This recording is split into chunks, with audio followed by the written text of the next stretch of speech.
नमस्कार, आप देख रहे हैं सत्ता की परख। लोकसभा चुनाव की तारीखों की घोषणा के बाद यूपी में इंडिया गठबंधन के सबसे बड़े दल समाजवादी पार्टी को एक के बाद एक झटका लग रहा है। 2022 में योगी सरकार के मंत्री स्वामी प्रसाद मौर्य आधा दर्जन पिछड़ी जाति के मंत्रियों और विधायकों के साथ समाजवादी पार्टी में शामिल हो गए। इससे गदगद अखिलेश यादव ने यूपी में सरकार बनाने का दिव्य सपना देख लिया। अपने पुराने नेताओं और पार्टी के ऐसी लगभग 80 विधानसभा सीटों पर धन बल के आधार पर टिकटों का वितरण कर दिया, जिसका परिणाम ये हुआ कि विधानसभा के नतीजे आने पर योगी एक बार फिर मुख्यमंत्री बन गए। इसके बाद सत्ता की लोलुपता का खेल शुरू हुआ और बीएसपी से राजनीति शुरू करने वाली दारा सिंह चौहान अपनी विधायकी छोड़कर बीजेपी में शामिल हो गए। विधानसभा चुनाव के बाद अखिलेश के रवैये से खफा सुभाषपा के ओम प्रकाश राजभर ने समाजवादी पार्टी से दूरियां बनानी शुरू कर दी। राजभर ने आरोप लगाया कि अखिलेश यादव सिर्फ अपने परिवार के लिए काम करते हैं। उनके राज में पिछड़ों को कोई लाभ नहीं मिला। अपने बयानों से उन्होंने सपा नेतृत्व से अलग होने के साफ संकेत दिए थे। इसके बाद अपनी बेबाक टिप्पणी के लिए मशहूर स्वामी प्रसाद मौर्य ने समाजवादी पार्टी को अलविदा कह दिया।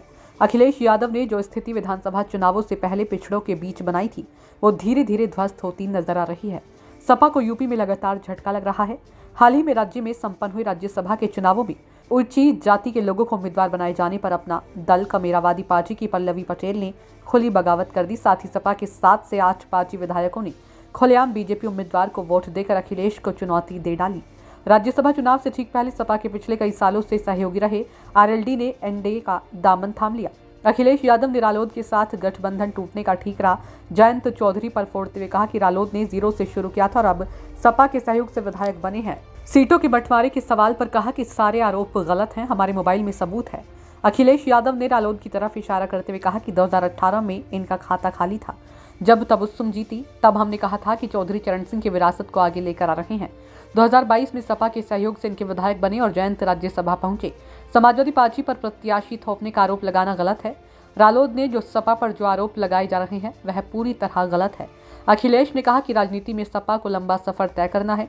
मोबाइल में सूची है, नाम किसने दिए, पहले नाम मांगे गए, फिर नाम दिए गए, कोई आरोप नहीं लगा सकता। लेकिन गठबंधन टूट ही गया। अखिलेश की गठबंधन के एक के बाद एक साथी छिटकते रहे और एक बार फिर सपा मुखिया अखिलेश यादव ने ऐलान किया है कि उनका अब अपना दल कमेरावादी पार्टी से कोई गठबंधन नहीं है। इसके बाद जनवादी पार्टी ने भी सपा से अलग होने की घोषणा कर दी है।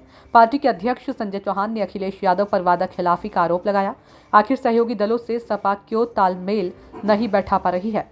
अपना दल कमेरावादी को सपा गठबंधन से अलग करते हुए विधायक पल्लवी पटेल ने कहा कि यदि एनडीए से गठबंधन का न्योता मिला तो वह गठबंधन में शामिल होंगी।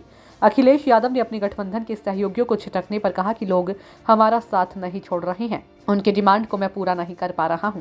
पीजीए हमारी रणनीति है, इसलिए बहुत साथी जो समय समय पर हमारे साथ जुड़े थे उनकी डिमांड बहुत ज्यादा है, इसलिए मैं उनकी मांग पूरी नहीं कर पा रहा हूं। कांग्रेस के साथ हमारा गठबंधन है, हमारा लक्ष्य बीजेपी को हराना है। सियासी जानकारों का कहना है कि विधानसभा चुनावों से ठीक पहले अखिलेश के रवैये में आए बदलाव से मुलायम सिंह यादव के साथ काम करने वाले नेता भी चिंतित हैं।